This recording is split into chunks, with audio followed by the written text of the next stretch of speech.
There's no inside structure. Is it hollow? Yeah, there's only a surface. There's nothing inside. Is the sun actually, do you believe, combusting in on It's itself? not burning anything. There's no fusion in the sun. That's well understood. Prove it. Yeah, well, there's no way to prove that there is any. It's only in the flares that you get fusion. That's why all the X-rays. The flares, the arcs, and the X-rays, and the microwaves, and whatever result of fusion in the arcs. There's no fusion in the sun. They don't know how the sun works. Why do you, what's special, how does the sun make light? It's a transformer. Transforms from some other dimension. It's not burning anything. It doesn't have to. It's a converter. Of what? I don't know. Nobody knows. But that's what it does. That's the only thing it can do, because that's how everything works. Transforming from another dimension. Yeah, you could say it's taking energy from another dimension, counter space. There's no energy, actually. You can't, most of it you can't even measure in outer space or see. You can't see. No, you can't see the sun in free space. So the sun is not visible in outer space. Not in free space. It's only invisible when gross matter becomes involved, like the Earth's atmosphere and envelope and the surface of the moon or whatever. That makes the light. Otherwise, there is no light. You can see the moon, you can see the Earth, but you can't see the sun or you can't see the stars. But you can see the planets and the satellites. Right. You can see material objects, but you cannot see the sources of light. There is no light until there's a material object. To reflect off. So that means there's no time delay. So the whole time delay thing is meaningless. It doesn't take light years. There are no light years because there's no light. So that means that the light you see from the distant stars isn't 4 million years old. It could be only minutes old. It could be instantaneous. All the theories collapse when you can't see the stars in outer space. This is where you log the solar flares? Well, whatever's going on in the day, the solar flux, the atmospheric pressure, the cloud types, any other particular interesting information. These are the positions of the hurricanes. So this was E, whatever that one was. I don't bother with the names. There's letters. These are the ones. These occurred off of Baja. Baja. Just recently? Yeah, well, this was in July. So that stuff moves up here and starts the thunderstorms. Yeah. So, well, nuclear fission is a religion. It's a law. The world must believe. That's all there is. The sun is an atomic bomb burning in the sky.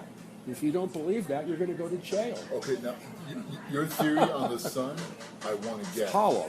So every planetary object is hollow, right? All hollow. Well, the sun's definitely hollow, because I studied the sun for 4 years straight. This is a question. And it's obviously hollow. Okay. And the solar, the sunspots are holes that allow you to see inside.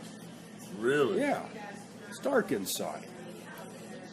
The sun is well understood in radio physics and studying the ionosphere and sunspots and all that stuff that the sun does not operate by fusion. They do not know how the sun operates. The fusion only comes out of the arcs because of the current density. That's where the hydrogen fusion occurs, is in the actual arcs between the flares. The sun itself is not a fusion device. So the fusion is all in the effect of the It's a flare. converter. Yeah, the sun is a converter from another dimensionality into this dimensionality, and obviously if you can't see it in outer space, the conversion's not complete until it hits the Earth's atmosphere or other physical object, and then it finally converts to electromagnetic light. When it hits the ozone layer, it does. Well, the Earth's envelope.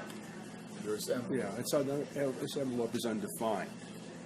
Yeah, but you have to get in the Wilhelm Reich about that. Like we were talking about how you can't see the stars anymore. Yeah, yeah. So the sun, you say, makes its quote-unquote energy through some electrical etheric process? Yeah, because of its voltage, its position. Would you call it some kind of etheric lamp? A lantern? Yeah, it's like a giant Tesla lamp. You know, in a converter. The sun is a converter. Yeah. It's not burning anything. So it's an etheric electrical converter. And it's converting from primary force to secondary force. And the conversion is complete once it hits the upper atmosphere of the Yeah, Earth. then once the emission interacts with physical matter, then it reverts to its reduced form, the waste product. which is heat and light and mechanical activity. But it doesn't start off like that, and its origin is undefined because it comes from what people like to say another dimension, counter space. Sunspots are holes inside. Holes in the hollow sun.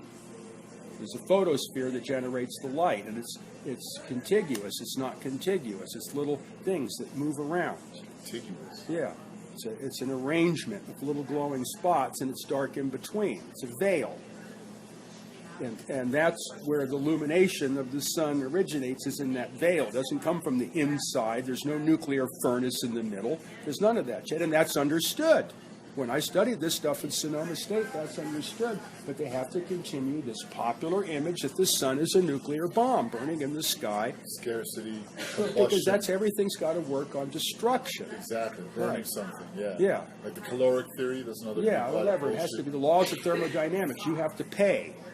It has to be a meter. If you can't put a meter on it, it's not real. Do you have any respect for Newton at all? Just